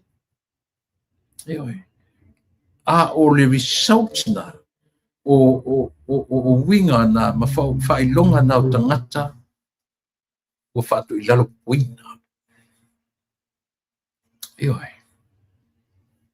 Kua le mawhai ni o nga waa le mawhai sona I loa ma sona poto o tau o na tue whatu lai nei. E siro le wa aia le atunu. E siamo o siro le wa aia le atunu. Whasau sili. E whaasau sili, e wha mawalunga, e loto leanga, e loto vale, e losi vale. Le ai se mea o mea na e se tu inele. O ana followers umalawa, o le leina le tasi. O le leina lava le tasi. No mailo le taulanga whai mai o vesi la tunu. No mailo taulangi whai mai o vesi la tunu. Wale se tupe. O le ama le ama. O tō wa ila tatu sa mo me ta o le alu sa wea. Nga se me lo fusu fore na mo ini amata ka lafo lima so se mea ka o kwai yo. Nga, o koe nga fusu ale fusu to ina le. Malana hi cha pipi. Nga le mo ini amaka e fiako lima. Yo. O le mea la kule lima ka wai a wala kwa ka se mea leanga yo le mea mo fusu mo ini. Ya. Ana. Halu sa wea le ai se tupe. O fe menga ke e se alo kaimi o e sa fa ine. E se ka ngaka la wa ai mata I tupe. Ya. Ano sa mo mena no amata tu e fa manino dia te oe. Le tupe le ana fa matala mai le fo mai. O te mau a inga o Samoa. Whaftai tele I le fionga ia tanga loa malona whailoa mai ia Samoa. Vai le tau tia Samoa. E mata utia. Nanga le leo le tua na te whailoa mai ia Samoa. I ana au auna o ila tō o loo no nofu.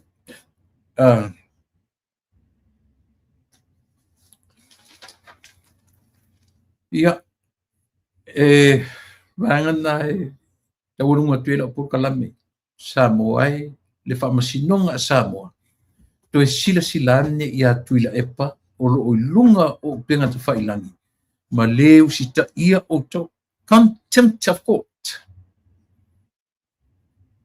Ia a le fo mana whamaunia le si contempt of court whamaunia le si contempt of parliament ai le ai se sori tu la fonga. Ia, orina. Tala muri e wha umatua ia o le ua le langa pi le mai tala e fa le malnino la fa longo i tala ia mai Samoa ele o toe mana o mia ele o toe o famsinonga Samuel manatu ele o toe fa tali tatou i se fa iunga se famsinonga ele o le ua umana fai le fa ms no fa longo teni lo langi ma programina mai ia o te lo teni pi mai le fa Samoa ele o toe fai se fa iunga famsinonga ia mai le tau teni no fo ma o le tatu mana malama fai o mana fai le fai unga famsinonga ile famsinonga le to no le o uma ile te le solus fuluiva e lau mai e loa i fasalanga te pauana le mele fatali e ele te fa petu me si fai unga famsinonga o uma fai unga famsinonga pau le mele fatali e tato o le fasalanga po le ale to inga fasalanga e mai